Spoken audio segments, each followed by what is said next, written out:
Good evening, Proxy Table Gaming fans. You're joined by the Gobbo and the rest of the Grotto for Hobby Show May. Today, it is myself, the Gobbo. We have Scabvat here as well. Hello, hello. And we also have Nifty. Hello. How are you all doing? Spiffing. Good, I've had a lovely day. Good, I'm glad. You've had a lovely day.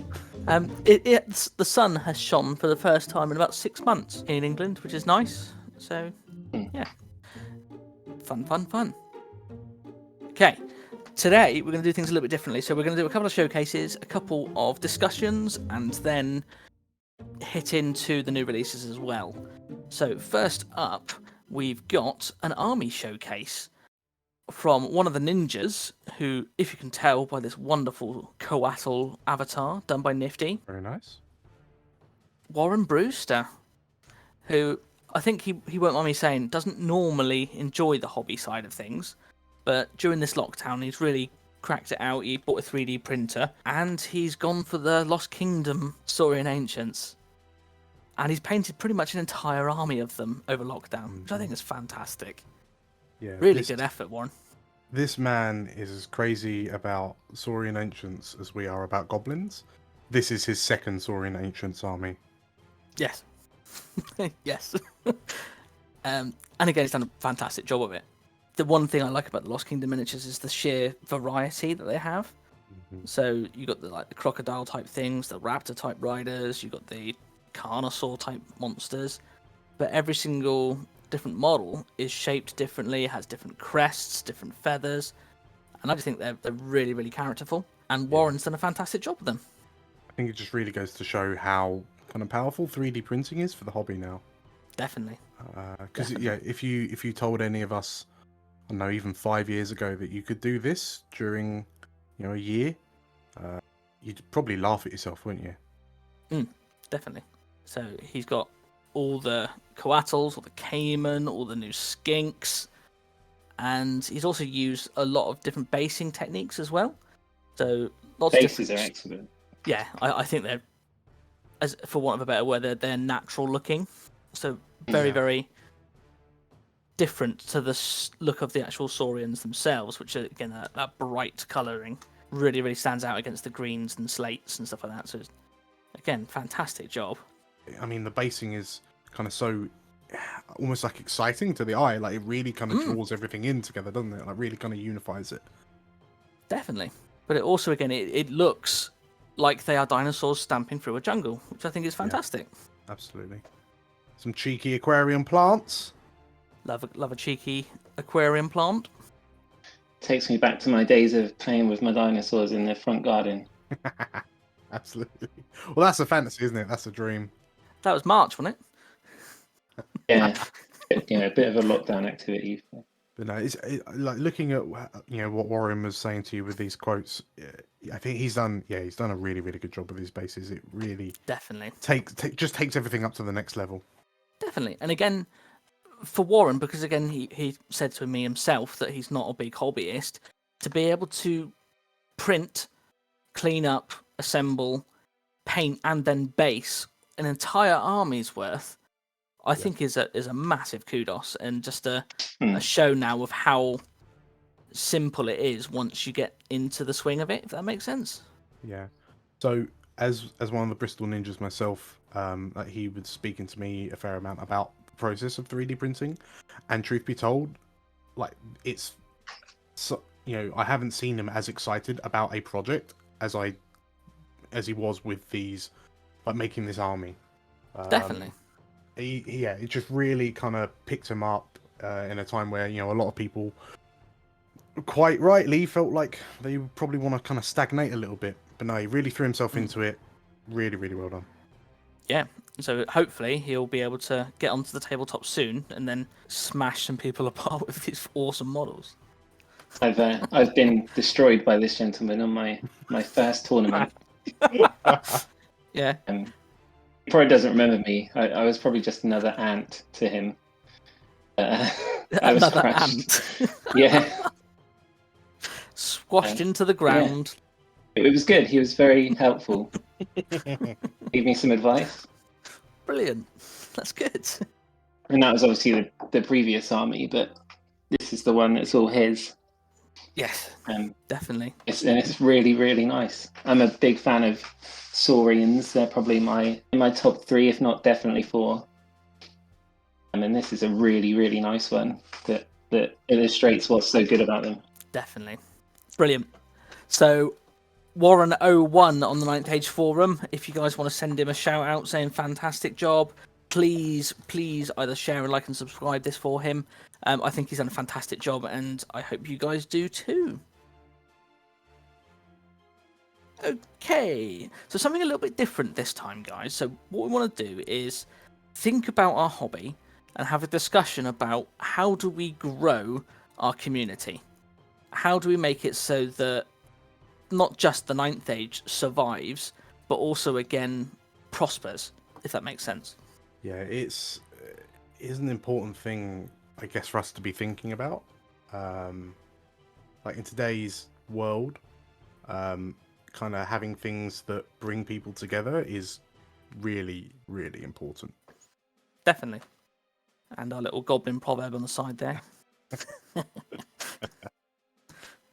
Okay, so Scabfat, why do you do this hobby?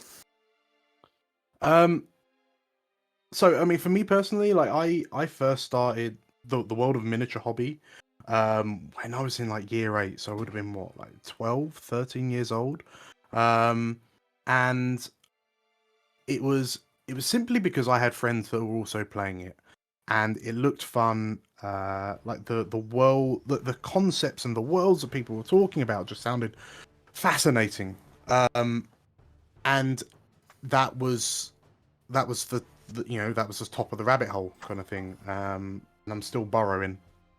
Yeah, definitely. And as I've gotten older, it's now this kind of avenue for me to express like my creativity. It's a fantastic way of socializing with friends. Kind of having the excuse to meet up with people, like meet people I might not normally meet, especially now that I've started kind of going to the occasional tournament. There are some people that, well, let's be honest, you and I met at a tournament. Exactly.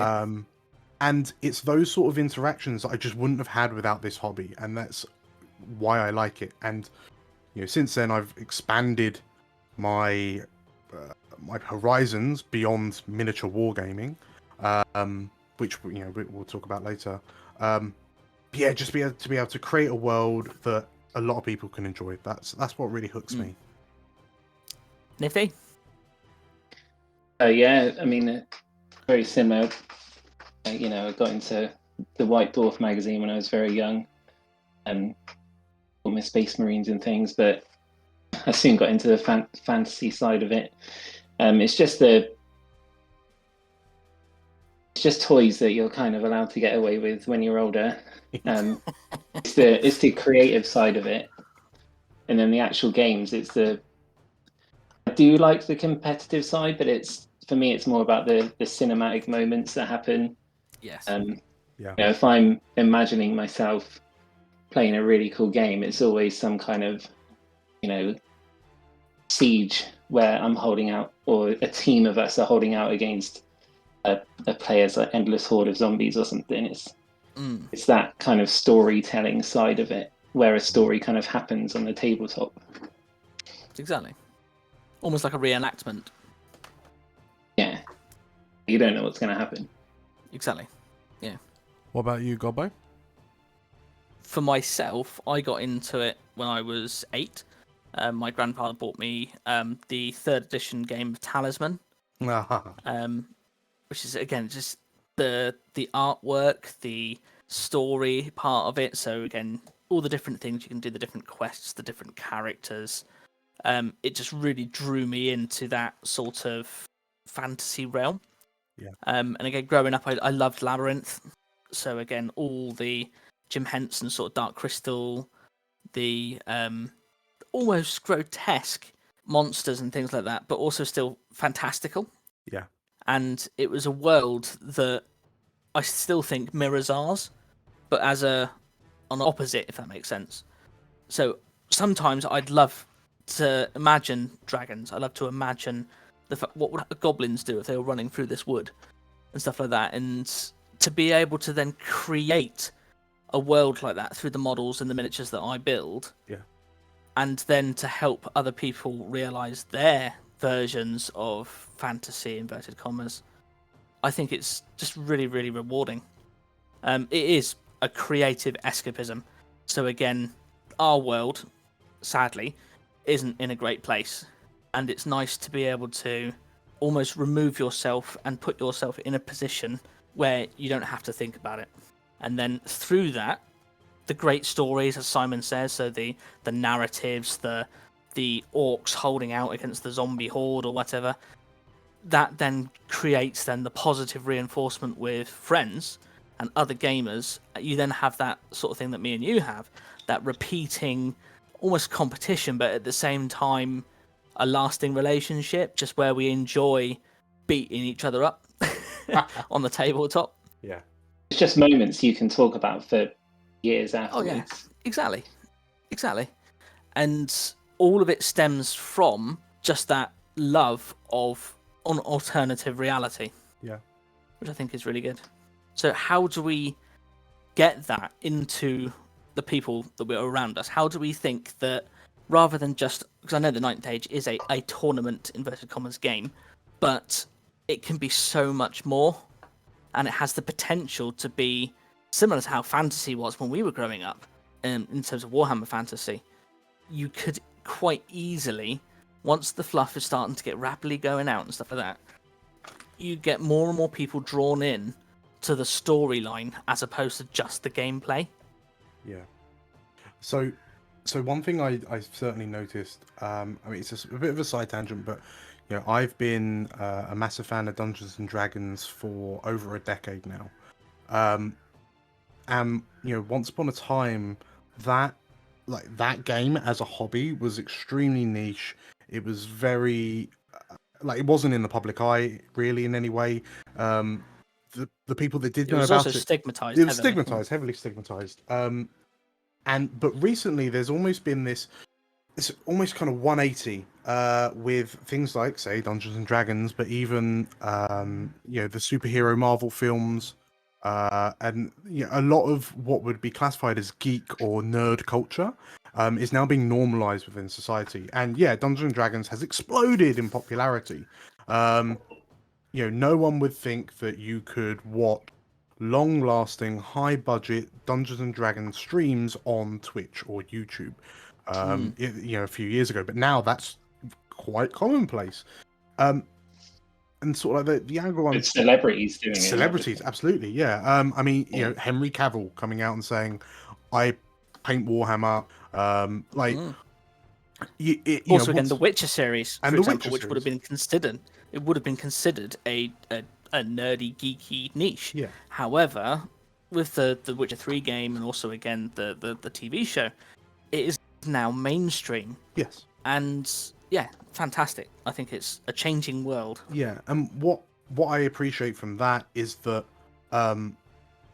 you know, it's okay to like things that you yourself enjoy, but maybe you've been backing away from because you've thought, oh, people will think I'm too old for this. People will think this is too nerdy. Like I'll almost become like a social pariah, which once upon a time Dungeons and Dragons would have been. Warhammer players arguably would have been. You know, we all well, say sometimes we all laugh and joke, but there's that inverted commas Warhammer player stereotype that's realistically not that true anymore. Definitely. But in the way that D&D has spread, realistically, miniature wargaming can also spread and allow more and more people in. And you know, take a few cursory glances on Twitter. Look at the Warmongers hashtag, and you'll see that the pool of people playing it is massively diversified compared to where it was, which I think is fantastic. Definitely. So one of the thoughts that I wanted to discuss, if possible, is what can we learn from this now almost mainstream Dungeons and Dragons sort of popularity? The popularity of things like The Witcher, Game of Thrones, which is far surpassed any expectations originally. How do we try and get that into our Ninth Age hobby? should we try and create it ourselves? I think so, yeah. I mean, don't get me wrong, the Ninth Age teams are actually doing quite a lot of work in terms of creating a background. There's parts of the website that I'll stumble across, like the Ninth Age website that I'll stumble across, where I find some fluff that I hadn't kind of realised was there before. Every time they release new books, there's more fluff.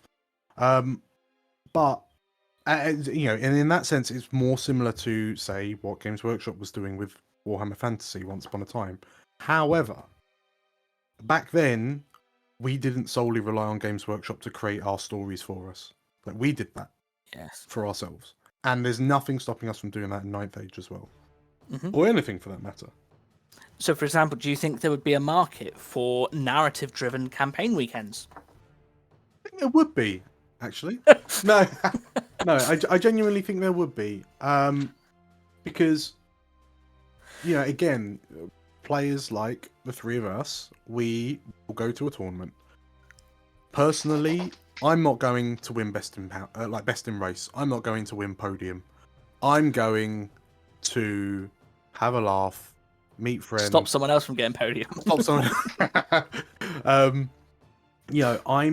I'm going there for like the social aspects of it, but then also creating stories. And I know it's a stick that you will constantly beat me over the head with, but we both remember the time where a goblin imposter who was calling himself Scabfat tried to stop a Gortak on the charge. And we all know that ended terribly. But that's also Gortak didn't even chew.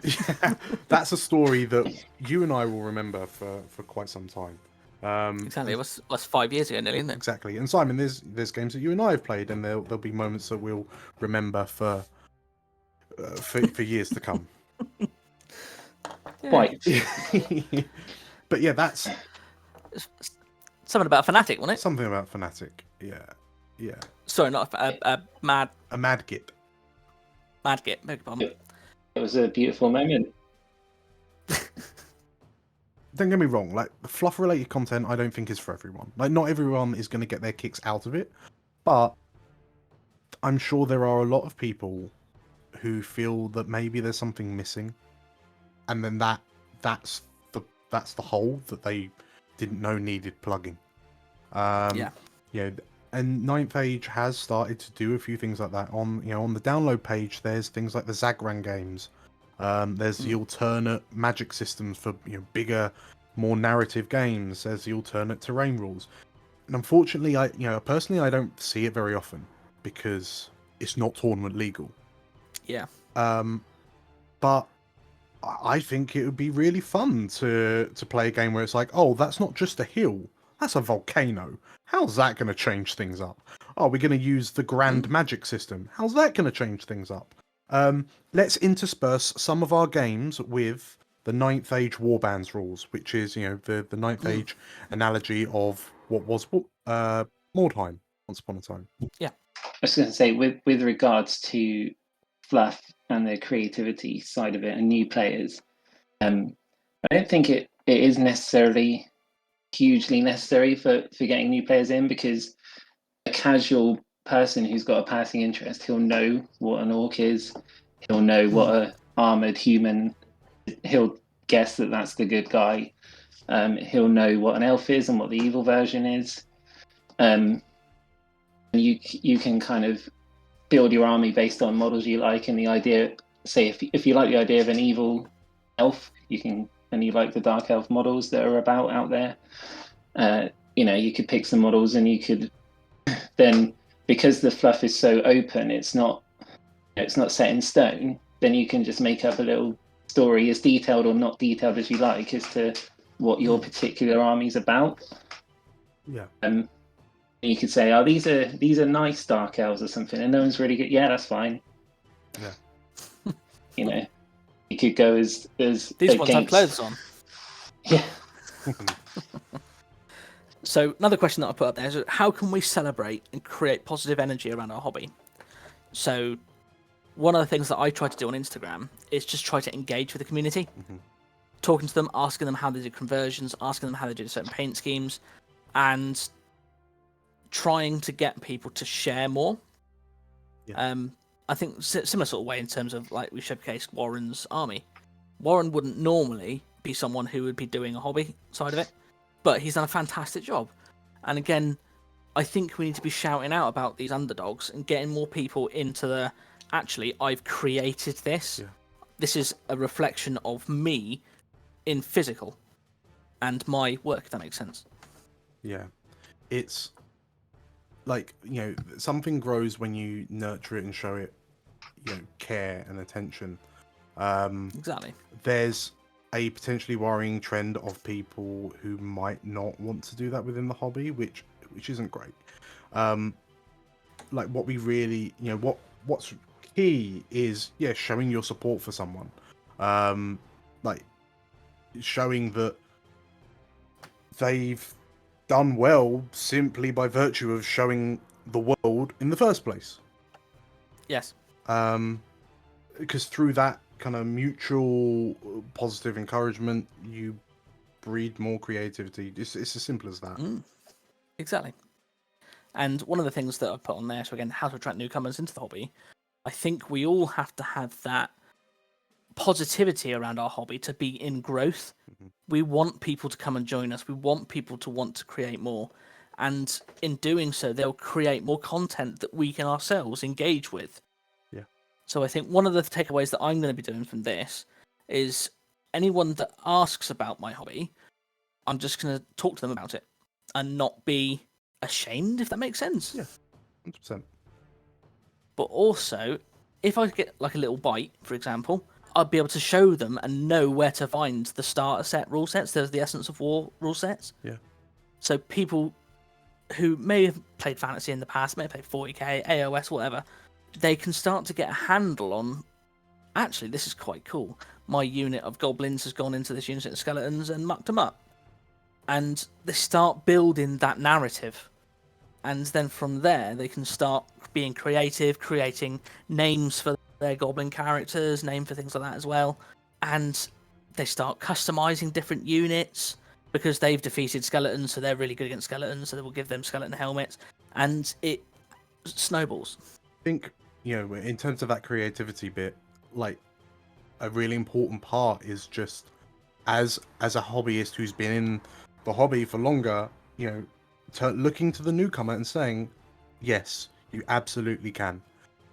When they say, can I do this? Can I try that? What about this? Just, sure, like, go nuts. Go nuts. I'd love to see You do it. what you want to do, and as long as you're happy with it, it'll be fantastic. I think the idea of the buddy system as well. So, for example, just if you want to do that, go for it. What can I do to help you make that a reality? Yeah. Absolutely. So again, what do you need? Do you need me to help you with the rules? Do you need me to help you with converting, with painting ideas, and just really going out there to be proud of what you do as your hobby? Yeah. So this is something that Nifty mentioned a couple of days ago. An idea about just literally getting a word out there. So if anyone, like friends, family, people that you know, that you're talking to about your hobby, just give them a model. Everyone, we've all got spare models. I've probably got several spare armies of goblins. And we can just give a goblin and encourage them to paint it, encourage them to try, and really, really big them up when they do. That positive reinforcement will then create them to go, oh, I might go and get an orc now. Or I might go and get one of these fancy dark elves that are good for some reason. And then you have that potential, you have that conversation starting. And I think that's just such a powerful tool. So what we're going to do is we're going to start the hashtag give a goblin. It doesn't have to be a goblin, it can be any underscore model. And we want to see your photos, guys. We want to see you passing your goblins, passing things about, and trying to grow our fantastic hobby. I mean, as I understand it, you and Nifty have already started with your first model hands out, haven't you? Yeah. So we've both given our wives goblins, and we're going to have a goblin off to see who is the best goblin wife per se. So yeah, it's about, if you've got a work colleague or a friend, or or a wife maybe who's ever shown a passing interest. While we have all probably got spare models everywhere, to them it would be quite a big thing. It's like, oh, you're giving one of them, and to us it's like, yeah, I've got 50, and that'll never paint. But to them it's quite it's quite special, and we all know that once this hobby kind of gets its hooks in, maybe that will be their hook, and you've got someone else Once to you game. get bitten. Yeah, it's almost like a gateway drug, this Goblin. Wow. So... Brilliant. Thank you very much for discussing that, guys. I really, really do appreciate your thoughts and ideas on it. If our listeners could please get in contact, any ideas that you've had or any experience that you've had in terms of growing our hobby, encouraging new play, different ideas, we'd love to hear about it. Okay, up next is the hobby shoutouts from the community. So we've done it a little bit different this time, so we've actually chosen 3 each, and we're going to present them to each other, and we're going to then hopefully get the community to vote on who they want to win. So my picks this month are going to be Sir John the Hoe, Pickasork, and M to the X from the 9th Age forums. So first up is Sir John the Hoe, and just looking at this account, I really recommend you go and have a look. Because he's done Dr. Robotnik in halfling form. Brilliant. So these are his Age of Sigmar, Duardin, Dwarf, Caradron Caradron lords, things. Yeah. That's the badger. But the detail and the love that he has physically put into drawing and creating all these models, I think it's fantastic. Just again, it's so inspired. Combining the Blood Bowl halfling team with, the goggles, I believe, are from the Gretchen kit. The respirator on the guy on the right, I think, is from a Space Marine. Just perfectly executed. And the Mad Lads painted tartan. Yeah. But to go along with them, he's also painted 4 different coloured units of droids. Which, again, they just look like they've been ported out of Sonic. They look like they could have been baddies from Sonic the Hedgehog. And I just think they're just fun. Really, really fun. They almost look... If you remember, is it Portal? Yeah. The little machine gun droids? Very similar to that. Cross with Wally, maybe. As someone who is coming to the end of painting an army of fantasy robots, I can only heartily approve. Yeah. Have you seen the name of the machine gun one there on the right? Bert. Bert. Just brilliant. Just fantastic. And then he's got his ships, which is the full-on Jawa Junker sort of halfling. And I just think it's such a fantastic idea. It is completely different. There is nothing like that, and I think that is fantastic. Loads of character, fascinating to look at. Yeah. Little details everywhere. Yeah, so well executed. And again, really nice bases. Yeah, contrasting the colours completely against the difference of the scrap metal, etc. But just fantastic work, and a great thing to start on, I think. So guys, please go and have a look at Sir John the Hoe on Instagram. Just amazing. Next up is Pickasork. Pickasork? Yeah, Pickasork. Pickasork. Oh yeah, Pickasork. Yeah. Forest Goblins! Hey. And a big 6-eyed toad thing. Just awesome. I've been waiting to see like a painted up unit of the new Shield Ball Forest Goblins, and they actually look really great, don't they? Yep, I think he's done a fantastic job with them. And again, putting the unit filler for the big squeaky goblin toad thing in the centre, I think it's just brilliant. It gives it some height, but also again breaks it up, which is nice. He's also got his giant Forge World squig, which I imagine he either uses as an Asher wrecking team or as a giant. I think it's a giant. Looking at the base, I think that's designed to be a standard or a Big Yeah. Brother giant. Makes sense. Again, just I love the colours. They're so bright, so awesome. In terms of like the eyes, just the way he's painted them, he's actually done almost like the underglow as well as the dot highlight as well. Just to try and give it an almost realistic look. I know it's a squig, but still. And then he's also got some Vermin Swarm. So again, this is I believe this is a conversion, but I'm not sure what model the rat is from. I'm sure someone in the comments can let us know. Definitely. But again, fantastic work from Picasso. Picasso. Picasso, yeah. Next up, M to the X on the 9th Age Forum has some old school infernal dwarves with a little bit of lava. Love a bit of lava with some horrible hobgoblins, which is apt really considering the new release announced this week from the 9th Age with the Hobgoblin book. So again, they'll fit in lovely, won't they? Cheeky boys. I love the combination of the greys, but with the yellows, but also the reds as well. It seems to just look at almost like they're glowing. That's the war wagon, isn't it? Yeah, the Empire War Wagon, but I think they use it. Is it Citadel? It's called Infernal There's Citadel. the Infernal Bastion. Bastion. That's the badge. Really cool. Yeah, Such an iconic model for me, the war wagon. To see it used in a definitely. different way. I personally own a lot of the original Chaos Dwarf sculpts, and I'm just waiting for a time where I'm not painting goblins to put together an ID army. 2053. On my deathbed, I will finally start my ID army. One thing I have noticed that I didn't notice until I've seen the close-ups now, he's sawn off all the spikes on the helmets. There's a few of them left, but yeah, no, mainly. Do you think it's intentional?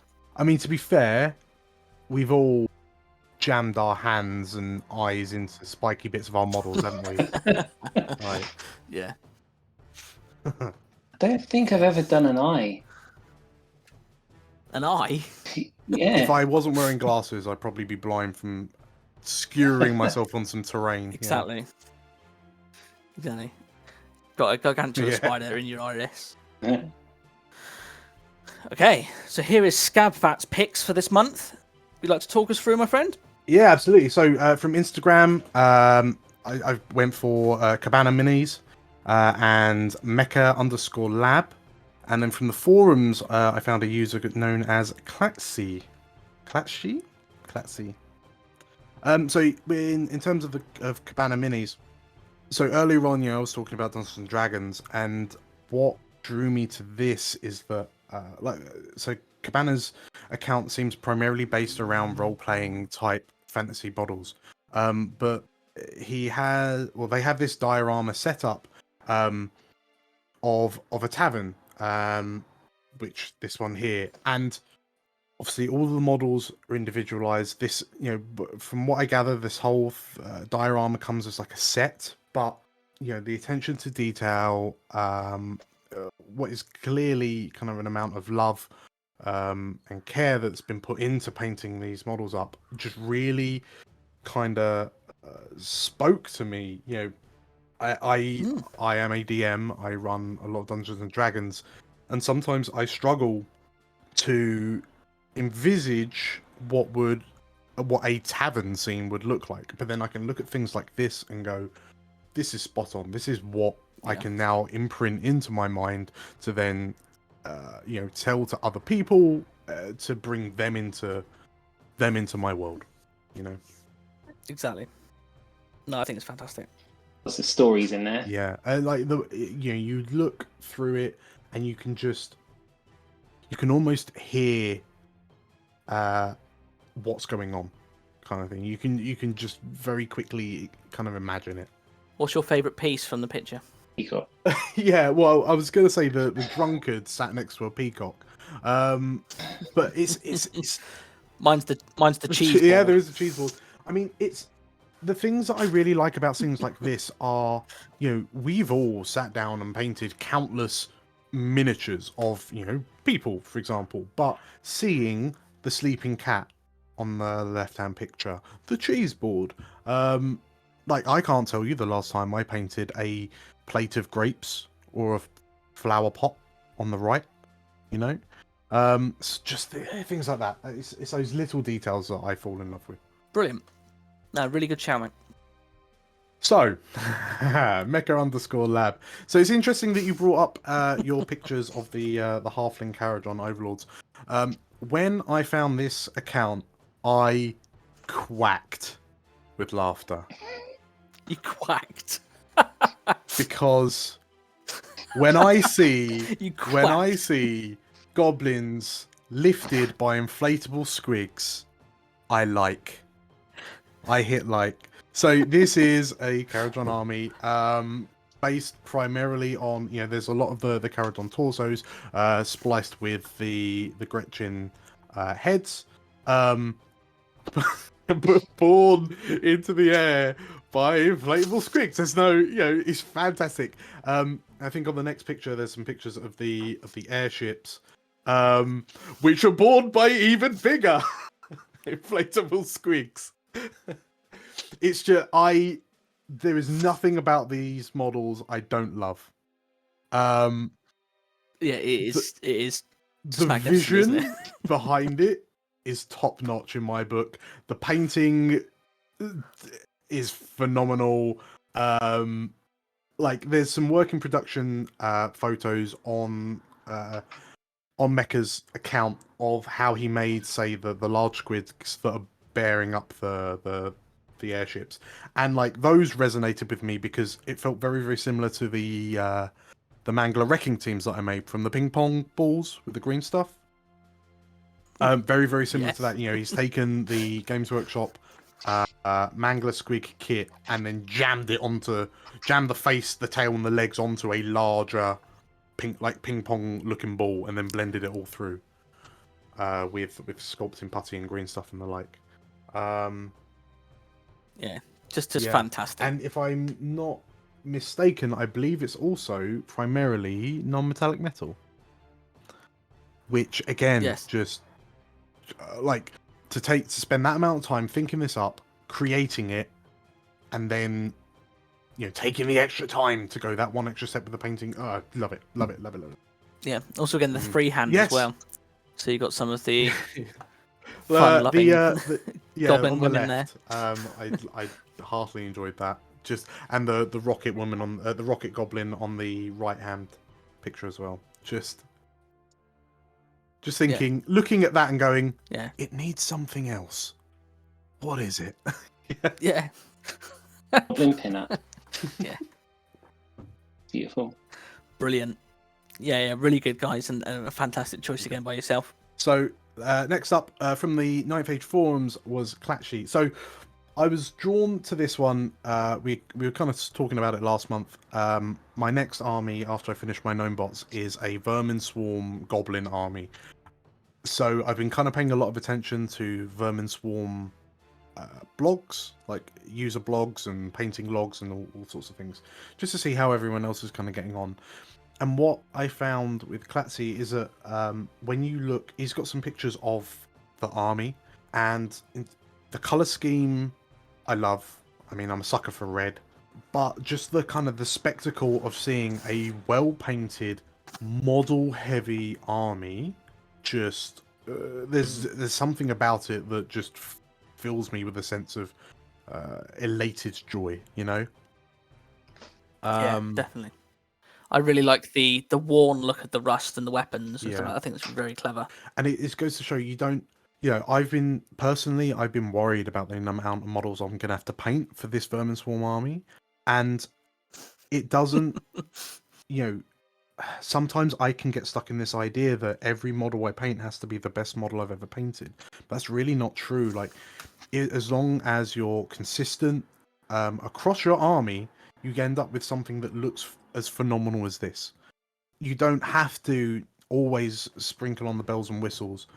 So, you know, if kind of painting to that extremely high standards kind of starts to put you off, you don't have to worry about it. You don't need to do it to have a phenomenal looking army. And that's not to say that Clatsy's a bad painter by any sense of the imagination, but No. because as an army, this is personally I feel it's one of the most impressive ones I've seen. No matter who you are, if you walk into a room and that's on display, you're fascinated by it. You stop and pay attention. Absolutely. I love the storm vermin Jezzails as well. Mm-hmm. Yeah, there's I looked at that and it made me feel more confident about starting the Scabfattian Empire. Good. No, again, fantastic choice. There's something about a vermin swarm army that's really, really appealing. No, brilliant. Thank you very much, Scabbat. Next up, we have Nifty. And here's Nifty's choices. Yes. So I looked around Instagram. I found the Painting Hero, Paint Squig 1980, and a real Avalander. Is it real or real? I don't know. Oh, look. More scaves. So I just really like the unit because it's really colourful in a way that still kind of fits the dirty and ragged appeal of Skaven. I also like that the unit has, like every model has a different individual look with different colours, but it's still clearly a unit that's together. Yeah. Like doing that requires quite a careful picking of the right colours.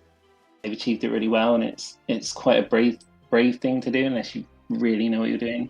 Definitely. So either they're really brave and I think the cobblestones really help as well. Again, he's done a fantastic job. So the cobblestones help to just tie it all together. Yeah, I'm really into Skaven at the moment. They used to be one of my least favourite armies. I think it was because like early on in our 7th edition days, we just got battered by them every time. You say that, but mine and your first ever game was my Skaven versus your Dark Elves. Yeah. And you shot me off in like 2 turns. I think it was before then. We didn't really understand what the multiple wounds rule was. So we were just like units were just getting decimated by 2 Doom Wheels. But since my Blood Bowl Skaven team and Warhammer Total War 2, I really, really like Skaven now. And so I'm just on a bit of a Skaven high, and these really appealed to me, and I think they're really good. No, it's a fantastic choice for Vermin Swarm and or Skaven, whichever. And I'd love to see more from the Painting Hero. Just I love the colours. I like the using his thumbnail as a paint palette as well. Yes. So this unit stood out to me hugely. So I went through this account, and it's a lot of rotten undead fellows with really good detail. He's painted kind of zombies with growths in their mouths and stuff, and it looks really grim dark, as they say. But this unit, I mean, it's mainly the banner. The banner just looks like it's glowing, looks like it's on fire, and it just makes that quite dark unit just stand out. It's got a bit of Eye of Sauron about it. I like how all the halberds seem to be glowing from the banner. Yeah, and matched with the dimmer glow of the green eyes, and it's a really intimidating unit. Yeah. To the point where if you see it opposite you on the table, you're you're going to think twice about charging it, more so than you would the exact same unit painted differently or just undercoated or whatever. You know what I mean? I think what I appreciate about in terms of color choice, obviously that banner, really, really glows, but contrasting the bone against the dark armor, the spot red with the spot green of their eyes, like everything stands out. Yeah, that's a cracking unit. I mean, there's an example of what I was saying earlier, kind of the individual characters he's created, the growths and the grass that kind of looks like hair on the one in the bottom left. Yeah, it's awesome. They're just a load of bones in raggedy armor, but they've got loads of character, and they're quite terrifying. It's like they're sneering at you, isn't it? No, that's a great choice. Really, really enjoyed that. And last one up is the real Avalander. Yes. So this person has painted quite a lot of classic Warhammer models. And what I liked here is that they're all very, very bright. If you go through the account, he uses a lot of bright, bold colours, which is befitting of the kind of era that a lot of these models come from. at the same time, it's quite modern and up to date. So it's got that eye-catching classic heavy metal style. It's also not that garish or cartoony, which there's room for all that sort of thing. But these particular ones, they're bright and really kind of modern and kind of classy as well. He's got a lot of Empire Knights on the account, which I really like as well.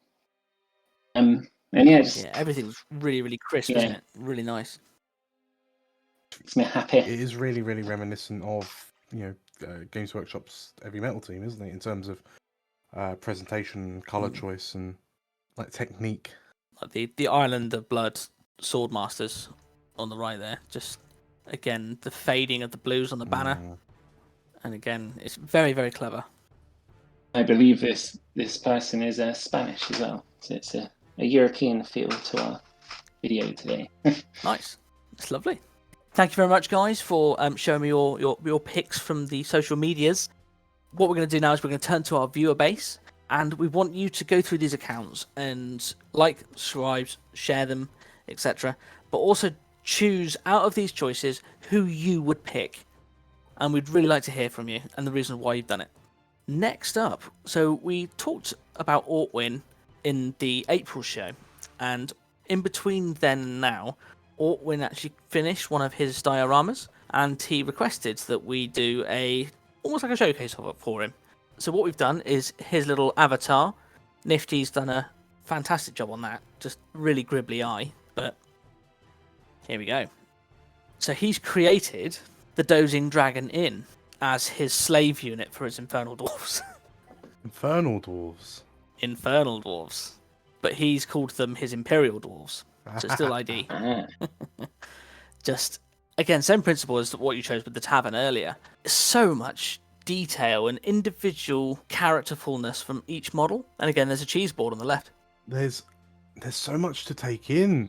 Wait, there's a vomiting dwarf at the back. Yes, there is. There's also a goblin having an axe thrown at him in the bottom right. That loses some points. Yeah, there you go. There's the thrower.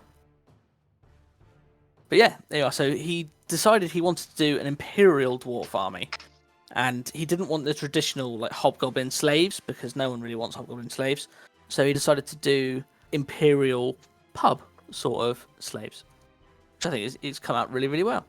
So they're all drunk, merry. The one on the left there looks very blurry-eyed. Yeah, I've been there. I understand how he feels. You've even got your drunk halfling bard dancing on the table next to the cheese. There's so much character in these models, my god. It's lovely, isn't it? Passed out dwarf in the middle.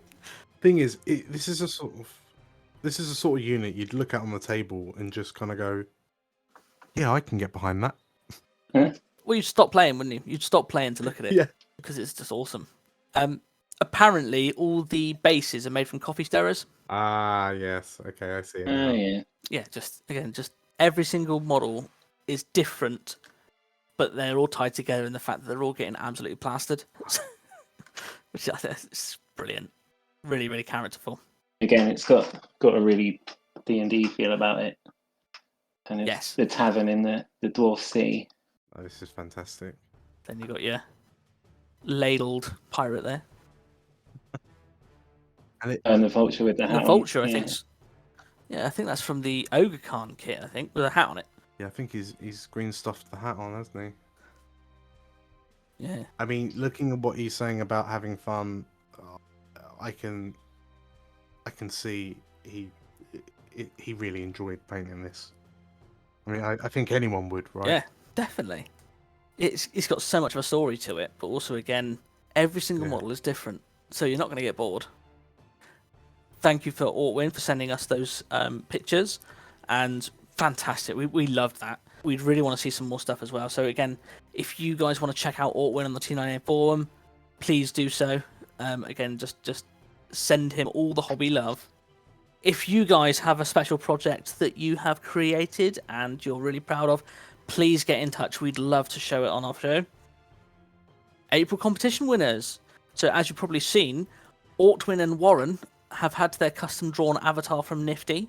So please get in touch and we will send the original file. Is that how we would say it? The original file to you guys, and you're more than happy to let him as your avatars on the 98th forum, Instagram, social media, etc.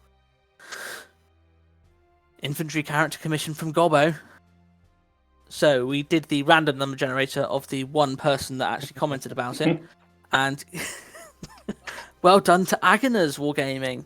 So please get in touch, and we'll have a chat about what you wanted done, and we hope to hear from you soon. Okay, now the fun part. New models and what we're going to use them for. What are you hoping for, guys? Don't say hobgoblins. Well, I mean, if it's small and green, it gets my vote. Awesome. First up, this Mias will be Miniatures. It's going to be good. And I'm poor again. So they've just released these werebears, which are monstrous infantry sized models, and just awesome. just wow. You could easily do a Minotaur army, troll army, ogres even. Very topical because of the Warhammer Total War 3 trailer. Is there anything in a kind of Kislev themed army you could use them as? Definitely. Oh, for sure. You've also got characters as well, with like the bear trap on the on the right hand side there. Those Just models are brilliant. phenomenal. Yeah, and again they'll be resin, so again they'll be sculpted beautifully. Yeah. No, fantastic though from Mias there. And something that I've had my eye on for a while actually is another monstrous infantry unit that I would love to either do for demons or for Forsaken, for warriors and dark gods. Is the Walrus Boys. Very nice. Who doesn't want Walrus monstrous infantry? Just love them. But they've released the character and also the net guys now as well. I think what excites me most about these models is what the rest of the army would look like to fit around these models. Oh yeah, definitely. All seals, seal cavalry. Just brilliant. Really, really like them. And I love the chap on the right there. All like his toes bent in the different directions and stuff like that. Because again, that's what walruses do. Just the attention to detail on the sculpt is fantastic. Yeah. And I think because they're resin, like all of that, like skin, all the imperfection across the blubber, like that will come out in the paint job, won't it? Like that. Definitely. Oh. Yeah. Whoa. And again, we all saw the David Attenborough thing with the walruses falling off the cliff, and this is them getting their payback. Brilliant from Mias Miniatures. Games Workshop. Going to be some controversial things, do you think, or do you think some nice stuff? A bit of both. Let's have a look. Boom. So the new Stormcast Eternals, which have been announced for the new version of AOS, I think they would work really good for Pride, Warriors of the Dark Gods. So I've been actually quite excited about the new box set for the models. I mean, I use some of the Games Workshop Stormcast Eternals for my Chosen, but these new models, especially the ones on the Stormcast in the bottom left, I've noticed that the proportions seem more, in inverted commas, human. It'd be interesting to see how big they are. Yeah. Well, they're 32mm bases. Okay. Are they? No. Well, they're 40mm bases. 40 usually. I think they're 40mm bases. Yeah, so they're Space Marine sized. Probably Primaris and it was sized. very interesting trying to fit the models I use for my Warriors army on 25mm squares. Yeah, and the chappie on the right on the left-hand picture, easily great Forsworn models, or even the characters, very, very nice. Then the model on the right, which is like a Eldar Wraithbone singer, but basically I would use that as an avatar of nature for the Sylvan Elves. So again, because it's on the large base and it's there, it's different to the tree kin on the tree beards, or whatever he's called. Tree Man Ancient. And so again, this guy basically he plays a little flute thing, and everything grows. It all grows and murders you. Yeah, exactly. Fun. Then we have this. Yeah, we were having some discussions about these models, weren't we? A little bit. So, don't get me wrong. The quality of the fact that this is plastic is fantastic. For me, it just seems like they had an idea of a new Terrorgeist model or a new undead dragon, and also, oh, we want to make it a character. Let's just put her on top of its shoulders, which I know isn't necessarily a bad thing. It's just There are the beginnings of two really nice models there. that's my point. Yeah, exactly. I feel that as Ninth Age players, we are kind of blessed and lucky enough that we can take this model and make it into something else. Yeah, like in the nicest way possible. Exactly. Yeah. So if you get Bellacor's head, for example, and chuck it on top of the shoulders of the dragon, it'll look fantastic. Yeah, I like because because the system is inherently model agnostic. We can use all of these new releases as bases for our own converted models. That actually, if we swap out, if we took if we stopped it being a centaur thing, had the top half as a rider, whack some legs on it, put a new monstrous head on the beast, have it as a monstrous cavalry. Oh, I think that'd look awesome. It would be a Shrieker size, wouldn't it? So the Terrorgeist. So it's a massive model. Then we have these ones. So I love these dire wolves. Mm-hmm. Yes. Compared to the older versions, so anyway. Much more dynamic. They look like wolves. Oh yeah. which is good. But also again the vampire on the right. Out of all the new releases, that's probably my favourite vampire. I like that. I do like the fact that they're branching away from, like, they're creating new vampire types. Because again, if games, yes, what you can't deny that a lot of Ninth Age models are based heavily on Games Workshop releases from the past. So having Games Workshop release new models and new ideas will only serve to enrich Ninth Age creativity. Exactly. So my thought when the Ninth Age teased that army image of the wolf with the wings, I thought it was going to be something like this, like the werekin sort of thing, but it wasn't. It was Goblins, yeah. And this is another one of the vampires. And I only recently noticed that she's actually got wolf feet. I think that's really cool. Again, the Eastern European, Russian sort of style of clothing, the scimitar, but also again the wolves. So in this, the idea is that the vampires become more bestial, they become more wolf-like the more blood they take on, for example. So yeah, I think it's really, really cool. We then have this big boy. This chap. What would you use him as? He's big, isn't he? He's gonna end up being a Feldrak Elder, I reckon. Because by my reckoning, I'm still trying to figure out if that thing on the base is another model or not. Although it's on a square base, so maybe not. Yeah, no, he's a Feldrak Ancient for sure. A Feldrak Elder. What do you think, Nifty? I think it's very, very beautiful. Yes. Could it be the Ogre Kingdom's Big Boys? It's too big. Is it? Way too big. So that's the same size as the Archaon monster. So it's the size of the Imperial Knights, for example. So it is a big boy. It reminds me very much of one of the monsters from the original Legend of Zelda game. The Lionel. Yes. So I don't know, maybe figure out a way of jamming it into an elf army. If there's a will, there's a way. And also, something that blew up the internet is the Crab Warrior. All about the crabs. Yeah, I wait with bated breath for someone to make a full crab army. Yes. I mean, I really like the fish as well. Yeah, the fish is cool.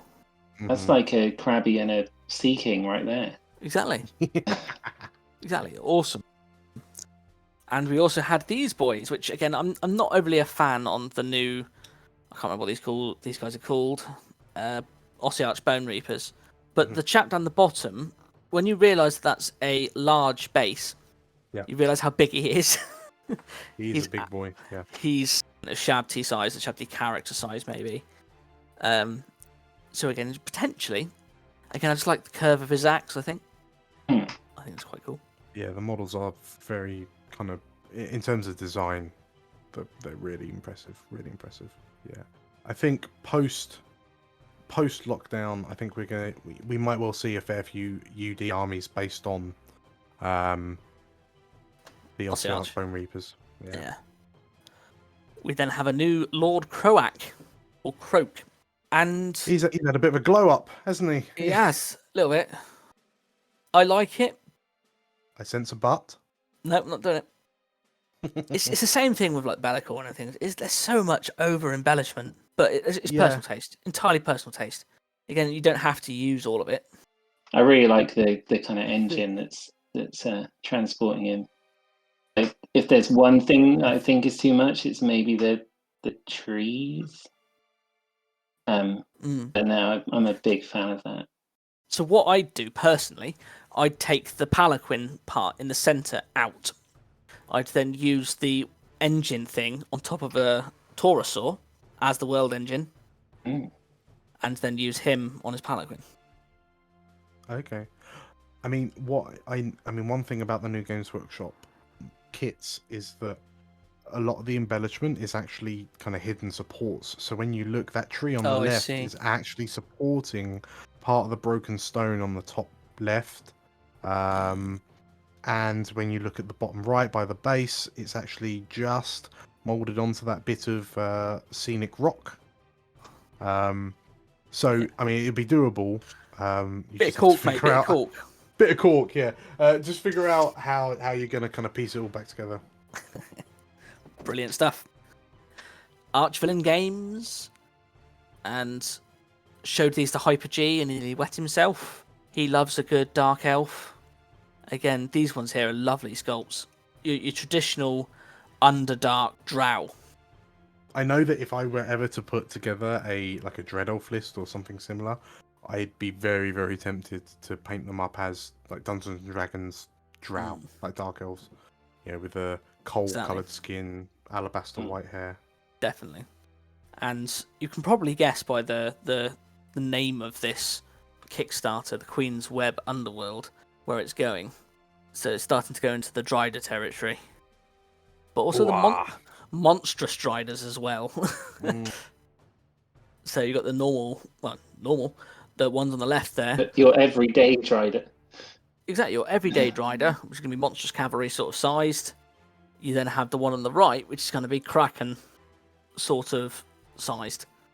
It's hideous. It kind of looks like a mite, but massive. Oh yeah, it's an underground scaly bug thing, isn't it?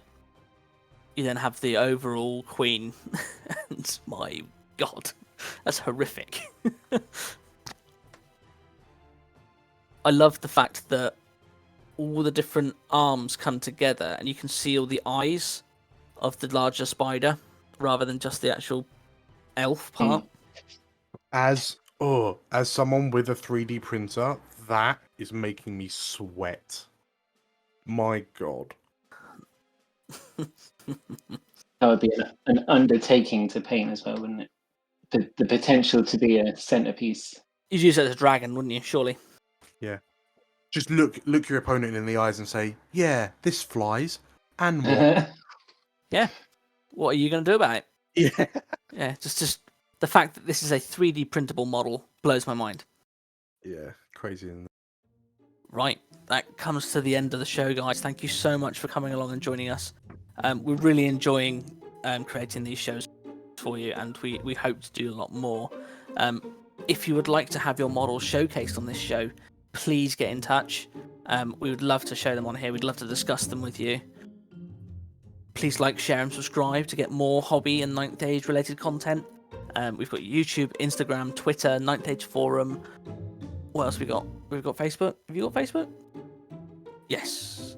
Don't forget to give a goblin, and we would love to see your pics of your...